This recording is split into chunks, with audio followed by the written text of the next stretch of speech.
Miks sa Kukeleegu kirjutasid? Iga raamatu sünnilugu on ju erinev, nii nagu lastegagi on, et nad kuidagimoodi tulevad ja Kukeleeguga oli selline lugu. Et me käisime abikaasa ja noorema pojaga metsas lõkkeplatsil, ametlikul lõkkeplatsil jaanipäeva ajal grillimas. Ja see on see aeg, kus linnud laulavad ja poeg ütles järsku, et linnud laulavad. Et väga huvitavalt laulavad, et huvitav, mida nad ütlevad. Arutlesime selle üle ja järsku ta ütles, et ja kuked ütlevad kikerikii. Ja ma ei saanud sellest üldse aru, mõtlen, et mis mõtles kuked ütlevad kikerikii, nad ütlevad ju Kukeleegu. Aga Olli ütles, et ei, et kuked ju, Eesti kukk ütleb kikerikii. Ja siis me natukene vaidlesime selle üle ja siis ma sain aru, et oli sündinud mõte kirjutada raamat sellest, kuidas meil on klassikaline taluõu, kus on koerad ja kassid ja sead ja lehmad ja kanad ja hiired ja kõik sellised tegelased. Ja kukke ülesanne on kogu see seltskond hommikul üles äratada. Ja loomulikult klassikaline Eesti kukk ütleb kikerikii ja loomad on sellega harjunud juba mitu aastat. Aga nii nagu meil kõigil sellel klassikalisel Eesti kukkel tuleb kätte pensioniaeg. Tema läheb pensionile, aga ta rahustab talurahva maha, et tuleb uus kukk. Ärge muretsege, hommikul on uus kukk ja tema äratab teid üles. Ja loomad on väga ärevil, nad ei saa magada, nad ootavad seda uut kukke. Hommik on käes ja üle terve taluõue kõlab Kukeleegu. Ja keegi ei saa aru, milles asi on. Mis mõttes Kukeleegu? Mida ma nüüd tegema pean? Et kas ma pean üles ärkama või võin ma edasi magada? Ühed ütlevad, et see on nagu mingi võõrkeel, teised ütlevad, et see uus kukk ei oska üldse rääkida, see pole üldse mitte mingisugune keel. Ja siis selline mõte tuligi ja mulle tundub, et nii nagu minu raamatutel tavaliselt on ikkagi lasteraamatutel, ma kirjutan lasteraamatuid, on vähemalt 2 kihti. Ja üks on see sõnum, mis on lastele. Ja see räägib sellest, et on tore taluõu ja loomad elavad oma elu ja siis tuleb uus kukk ja äratab nad üles. Aga kuna lasteraamatute kõrval ma teen ka riigitööd ja see on Keeleameti juhi töö, kus me tegeleme väga palju kogu aeg selliste inimestega, kes tulevad kuskilt mujalt ja räägivad mingit teist keelt.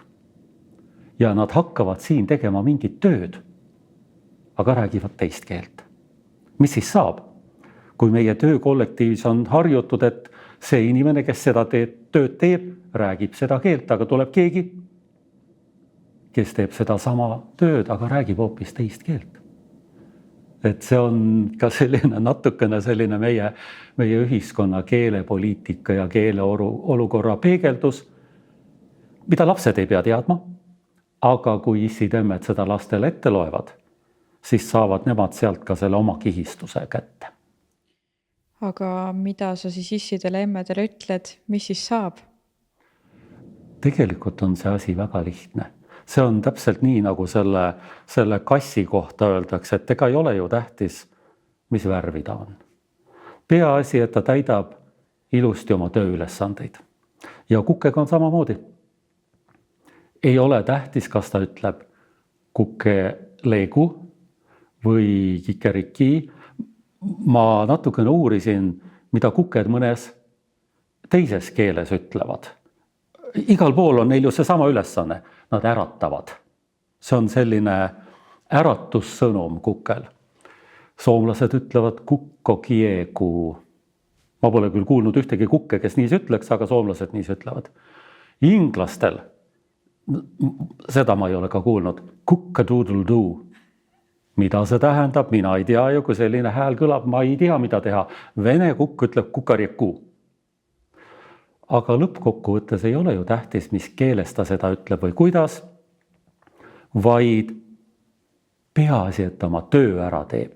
Ja kui talurahvas ärkab üles, võib-olla nad on isegi esimesel päeval natukene segaduses, kui ta oma töö ära teeb, siis võib-olla ei olegi tähtis, mis keelt ta tegelikult räägib või mis värvi juuksed tal on või millist lipsu ta kannab või üldse ei kanna lipsu. Et me pöörame teinekord väga palju tähelepanu välistele asjadele, aga peaksime vaatama sisulisele poolele ja mulle tundub selle minu väikse raamatukese lõpuks.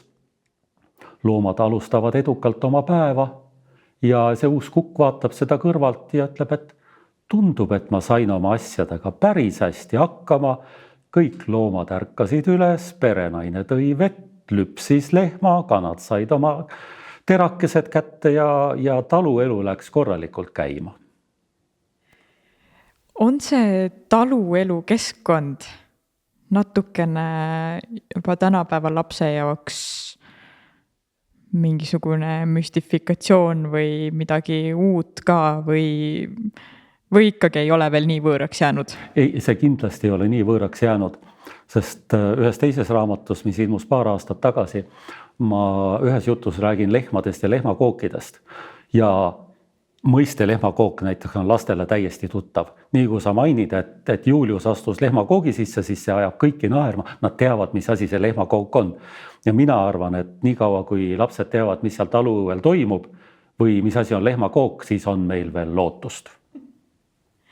Me rääkisime nagu rahvuste ülesest keeleküsimusest natukene, aga kuidas sa suhtud meie oma keeleuuendustesse?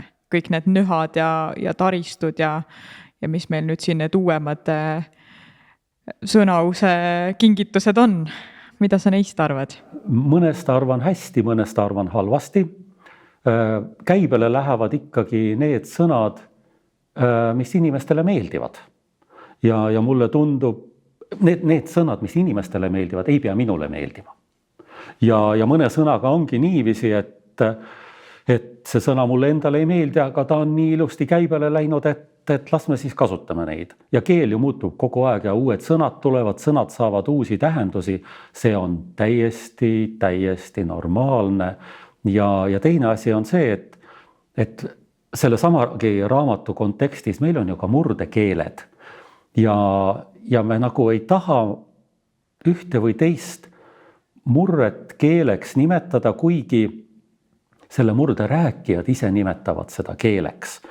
Ja see on meie keelerikkus, et meil on setu keel ja võru keel ja kihnu keel ja ma ei peaks üldse nagu vajalikuks häbeneda seda, et neid murdeid keeleks nimetada ja võib-olla neid ka mõnikord keelena mõnes seaduses tunnustada, sest see on meie keelerikkus.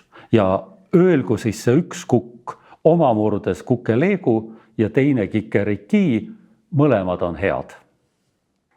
Ja ma tahaksin suure aitäh öelda selle raamatu kunstnikule, Anu Kalmule, kes on need taluloomad tõesti väga vahvalt ja lastele arusaadavalt siia raamatusse joonistanud. No vaadake, kui kaunis on see siga siin ja lehm.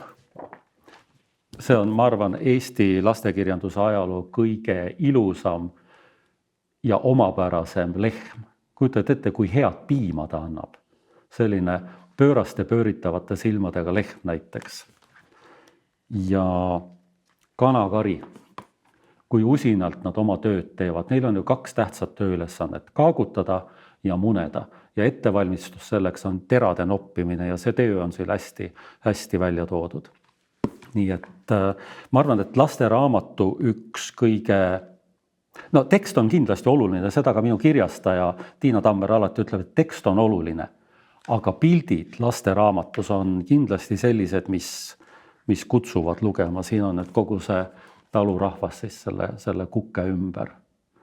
Et kunstniku, kui sa leiad hea kunstniku, siis on see pool võitu ja Anu Kalm on hästi vahvad pildid teinud tõesti. Ja siin siis me näeme, kuidas see uus kukk kirjab, ta ütleb tõesti kukeleegu päriselt. Et kui keegi veel siiani arvab, et kukked ütlevad kikerigi, siis nad samuti ütlevad ka kukeleegu. Mina küll ei tea, röhkis siga. Uus kukk peaks meid ju hommikul üles äratama. Aga kukeleegu, see ei ole ju mingi äratus. õige kukk ütleb kikeriki. See uus kukk räägib mingit võõrkeelt, millest mitte keegi ei saa aru. Kass hakkas suure häälega naerma. Siga leegu, kõkutas kass. See on nii naljakas ja kujuta ette, kui mina ei näuks nõnda kaunilt, vaid ütleksin hoopis kassi leegu. Mitte ei keegi ei saaks minust aru. Mitte keegi, kinnitas siga, isegi mitte hiired. Koer kikitas kõrvu ja tegi ka oma teise silma lahti. Ta sai kohe aru, et õues toimub midagi põnevat. Auh, haukus koer, kas te räägite uuest kukest? Jaa, vastasid siga ja kass. Kas sina said aru, mida ta meile hommikul ütles? Mitte midagi ei saanud aru, raputus koer pead. See oleks sama hea, kui mina ütleksin haukumise asemel koera leegu. See ei tähenda ju mitte midagi. Kuidas sa magasid? Uuris siga lehmalt. Ära küsi, kuidas ma magasin, vastas lehm. Küsi hoopis, kuidas ma ärkasin. Sa ei pea seda isegi küsima, sest ma ärkasin täna mingi jubeda kuke leegu peale. Ma ei saanud aru, mida see tähendab.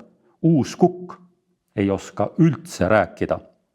Kõik loomad olid lehmaga nõus.